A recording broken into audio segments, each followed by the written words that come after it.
Hello ladies and gentlemen, welcome to another awkward installment of Greg in Your Ear. I can do these things pretty quickly, so I figured, I've got time this afternoon, my son's asleep.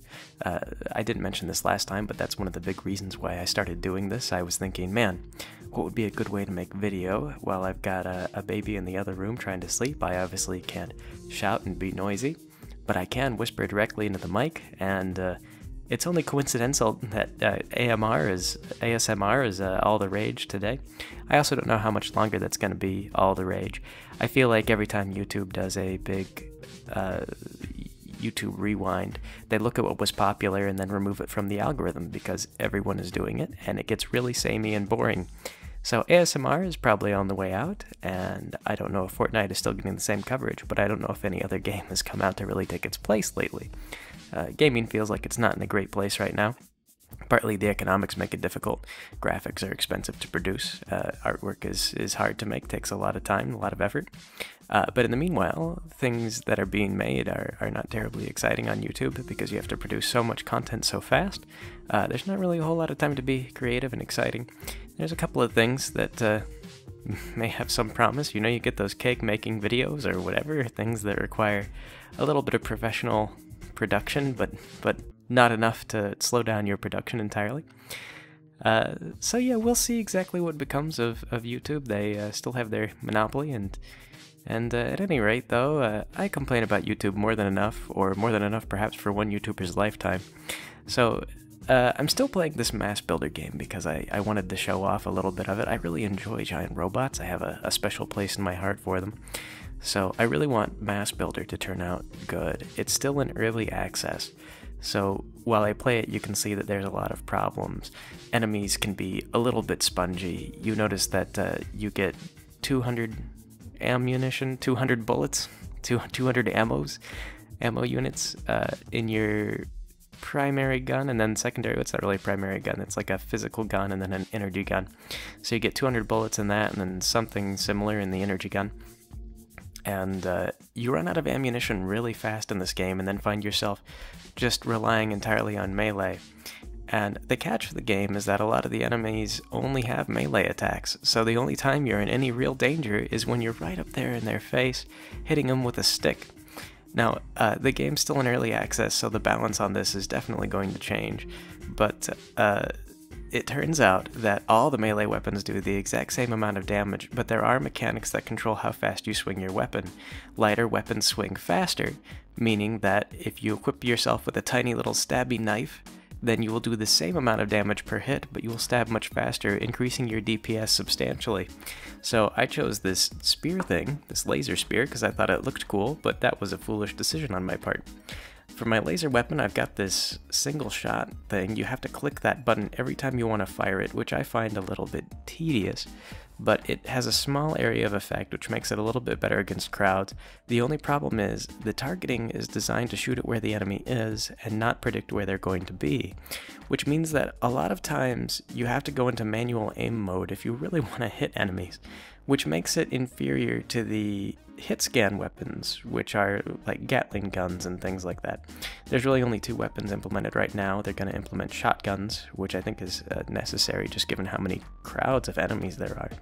You can equip as many guns as you want, but then they split all your ammo up across the guns, which is really inconvenient. And like I say, you always run out of ammo. So this is the very first mission of this game, and there's not a whole lot going on except for the boss battle is kind of interesting. Like, you'll notice I haven't taken any health damage at all up to this point. I don't recall if I'll take any health damage in this battle, but I kind of like the boss and the avoidance and everything that you have to do. And I was worried, based on the demo, that this was about as creative as they were going to get. The whole rest of the game would just be reusing these little guys, and I think it's a little bit of damage there. Anyway, we're using these little melee guys that chase you around the map, and it would be very boring. But it turns out that what's in the early access currently is a lot more exciting than just this. You get into more dodging, more enemies with ranged attacks. The final mission has a thing where they summon like a crystal that makes everything on the map invincible, and it's a little obnoxious because the crystals have way too much health. But all the same, at least it's shaking things up a little bit.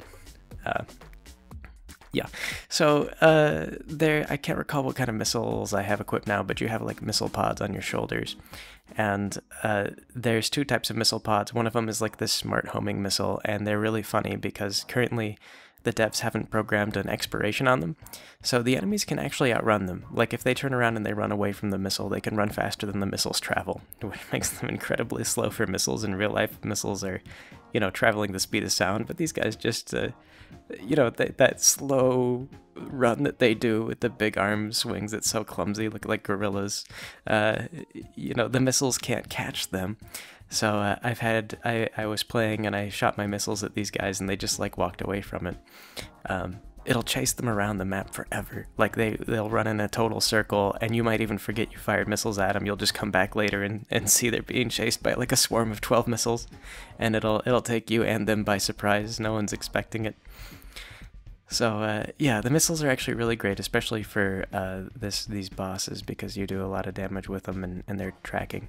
It took me a little while to realize that you had to lock on to make the missiles fire correctly. Otherwise, if you're not locked on, the missiles will fire, and this really sucks because then all they do is they just like fly out a few feet in front of you and detonate into the ground doing nothing. I don't know why they're programmed to do that. I feel like a lot of games don't let you fire missiles unless you're locked on. That's how it was in MechWarrior, and in Armored Core you could barely even shoot at people, I think, unless you were locked on. Or I believe you could, but it would just waste ammo because you never hit anything. But Armored Core is a little faster paced than all this.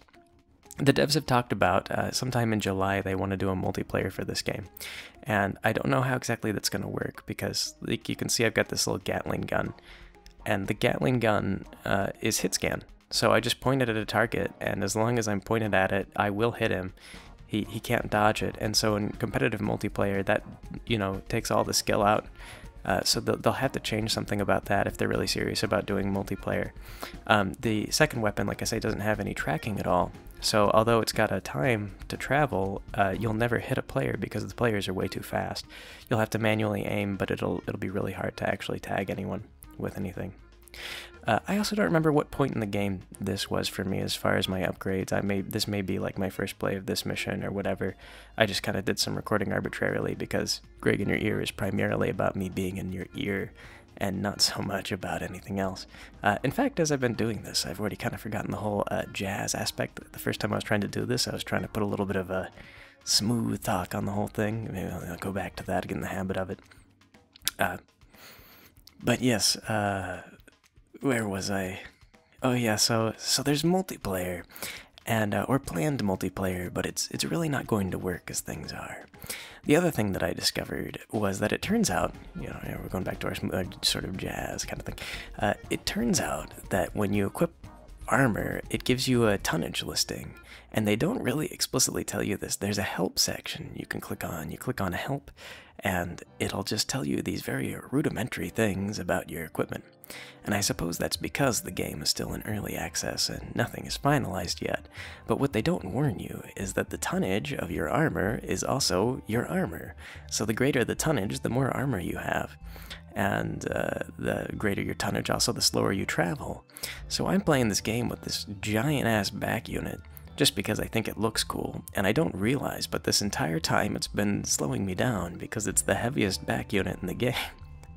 And surprisingly, the jetpacks are where most of the tonnage is kept, actually. Other parts of the body are much lighter compared to that big jetpack, although that makes sense because it's practically the size of my robot.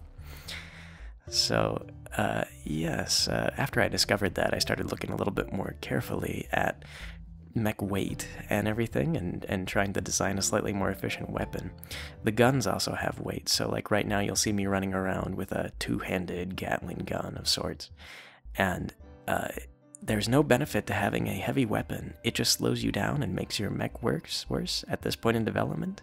So if you want to min-max your mech design, you should just equip the lightest parts on your mech.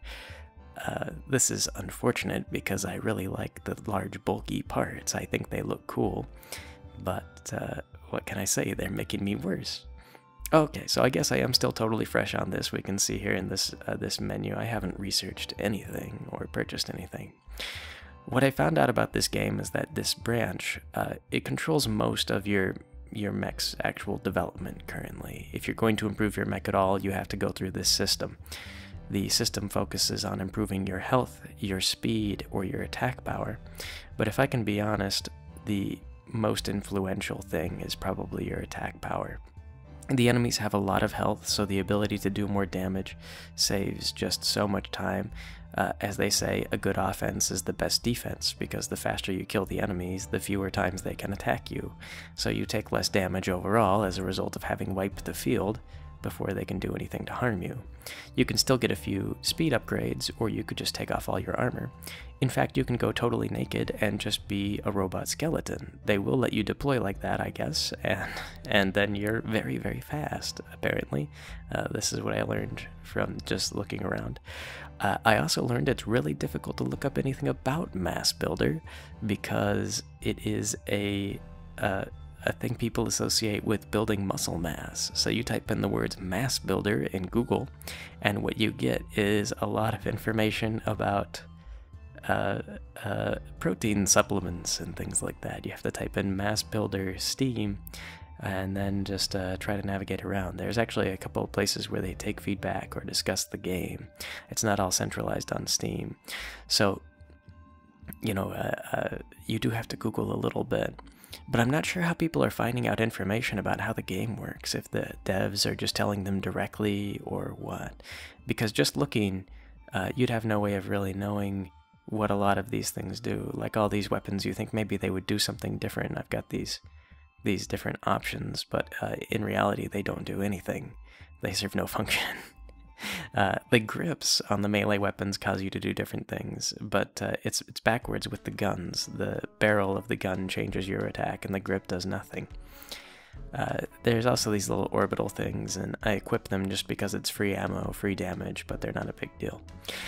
I want to address something. I mentioned the boobs on this girl, and you know, one person was like, well, I like them, and that's fine. I kind of want to go into detail on this, because on a technical level, they upset me in a lot of different ways. Claudia even scolded me. She was like, you spent a lot of time talking about the boobs. And as I learned to draw, breasts are one of the things that I find are very difficult to get the hang of if you want to do them correctly. Like, there are things in the human mind that occupy a lot of space. The eyes, for example. If you ask someone to draw a face, you'll find that one of the more common mistakes they make is they draw eyes very big. I've done it for a very long time, and have just recently started focusing on drawing the eyes smaller and making them more appropriate. What you're supposed to do as a good artist is, if you want the eyes to look more expressive, then you need to potentially maybe make the lines thicker or something, bring attention to them through color and lighting, and then other methods. You're not really supposed to make them huge. It's done in anime for that sort of M.A.S.S style, but part of that is because you know, what can I say, there's certain psychological things there, and it's not really necessarily considered a best practice for good art. It works as a style, but you have to know how to do it properly, and not just always do this anime big eyes thing, or else, you know, have you really learned anything? So eyes are one of those things, and then with many people, you'll also find that if you ask them to draw a woman, they'll draw the chest just enormous. And so with this artist, I noticed that a lot of the girls they have huge chests, and no matter what kind of clothes they're wearing, and you meet several girl characters in this game, no matter what clothes they're wearing, you can still see both of the breasts drawn individually, like they have individual outlines. And other than bikinis or whatever, you just don't tend to see that type of thing.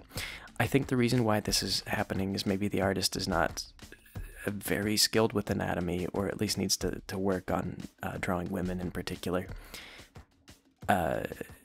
You know, it could be for any number of reasons. Maybe they've just gotten comfortable with drawing breasts the way that they have. But people will draw a woman, and they'll draw two enormous circles, and the circles will be the size of a woman's head. And that's called symbol drawing, because in your head, you imagine breasts as being a prominent feature of the female anatomy, and it's prominent because your brain is sort of programmed to think of them that way, but in reality, they're not that big. So this guy, he's got them drawn, and they don't really have proper volume. Breasts behave as sort of like a bit of a fluid in a way, or like a sandbag or something like that. And if you draw them correctly, you actually don't need to draw them as these enormous, like, G cups, twice the size of your head type of thing, to make them look big. Because if you draw them correctly, your mind's eye will naturally feel like they're a prominent part of the woman anyway. So you'll notice, like, if someone draws a very good-looking G cup, an anatomically correct, D cup, then when you look at it in your mind's eye, you'll just say those are big. You know, these are like G cups, and they'll look comparable in size to a well-drawn, a realistic D cup. So being able to draw those breasts correctly, like I say, I'm not really just drawing the large breasts. I understand this pulls in a lot of especially teenage audience members. They really like to see that type of thing. So even just from a marketing standpoint, I get it. It can be a little, you know, a little cheap. It's kind of an unfair marketing tactic. I feel like you're exploiting puberty, but you know, I get it. It's just that if they drew them better, if they were more careful about how they drew them, the effect would be better as well. So it's worth criticizing. You know, this is not a like men versus women. You know, men don't get this treatment or anything like that. Because I only have one comment on this, but they were like, listen, in JoJo, the men have comically huge proportion, like the muscles are way over designed. But people make fun of the way that JoJo is designed too, and I haven't like looked really carefully at JoJo, but I actually don't. While the anatomy is super exaggerated, I don't actually think that it's like catastrophically weird, like the chest on this girl in this game. So, you know, what can I say? The author, he focused on the author of JoJo at least focused on making the muscles be in the right shape and connecting to the right parts of the body, I suppose.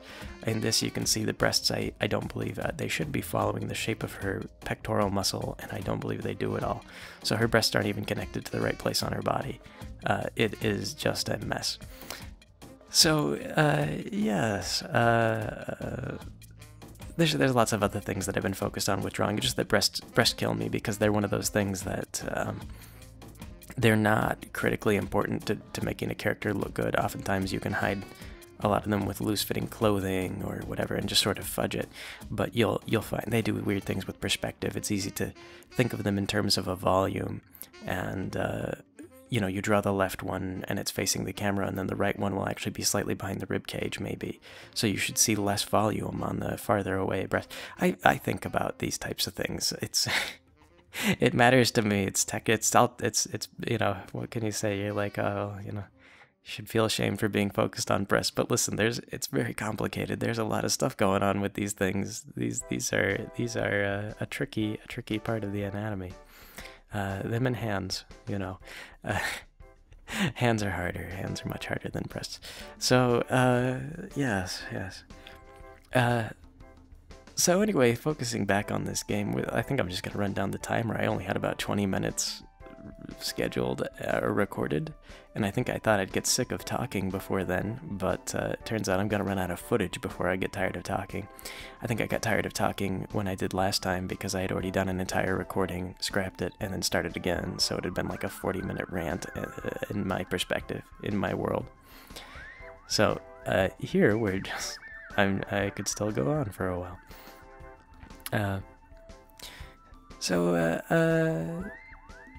Yes, in terms of other things that we'll do, like I don't really know exactly what I plan to do with this series on the whole, or what my real goal with it is.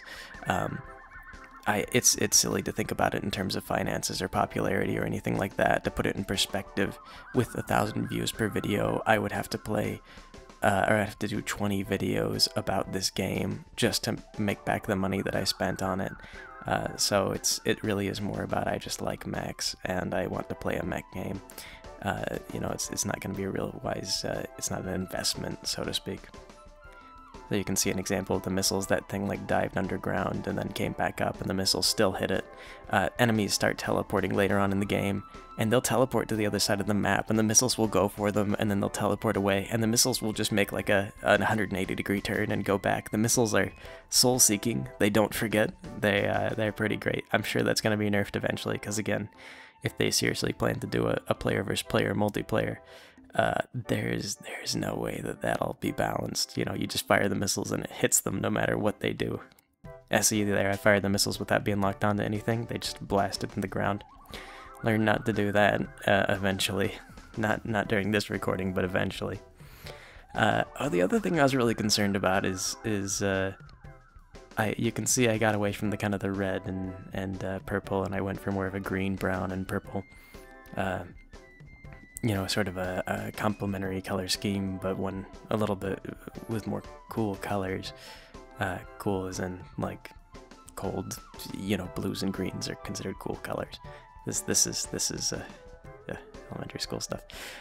I was looking online at people posting their mechs, and everyone is using the exact same shoulders. They're like the really large pointed shoulders, and I think that everyone's using them because they make the mech look more imposing and more intimidating. Every single picture had the same shoulders, and I'm using them as well. There's another pair of pointed shoulders that are like the same size. I have to unlock them and then put them on my mech, so I'll at least be a little different from these other guys. I also don't really like the head. I went back and I changed it to something else later on, but yeah. I guess we'll see how this develops. The next update for the game was supposed to come in November, so it'll be a month before we really see anything. And anyway, I suppose just on the basis that this is actually the last minute or so of footage that I have on this thing, I'll wrap this up. I don't know if this is what you guys want, if you wanted to hear my opinions on things besides this video game, or if you wanted to hear about my personal life. There's no way I can do a new video more than once. One reason I quit doing personal times is because I felt like I needed to be talking about something new and relevant, and I only have so much that I really want to talk about at any given time, whereas the convenience of a video game being running is that I can tell you about it, or maybe just make up other things. I could talk about politics, but then I'll just make people angry. So, you know, I'm not even sure that this is going to be a super regular series. It's just that I want to show off and talk about this robot game. It is a small niche. I don't think niche. I never know how to pronounce that word correctly. Yeah, you can see here, you look at the shoulders, there's not a lot of options currently. There'll be more later on. But, yes, I don't know what my plan is with this series or what it is I plan to do, but I'll just put out videos from time to time.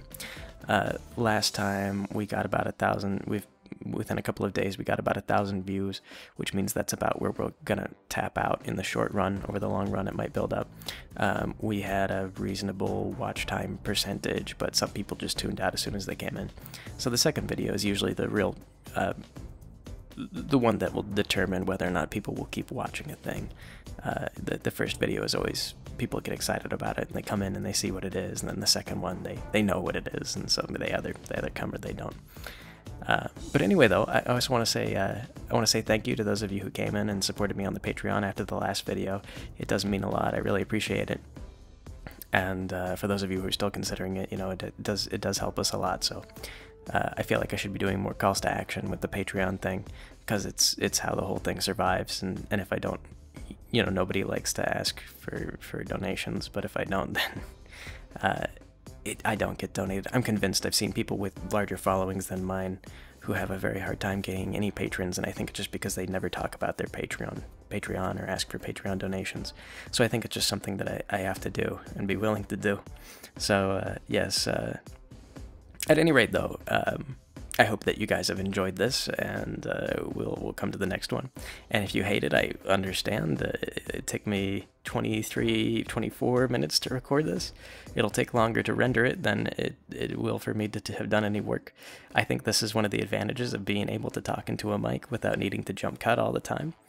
You hear about some YouTubers who say, no, this is like a ton of work. I spend so much time editing. It's because they have to jump cut everything they say all the time.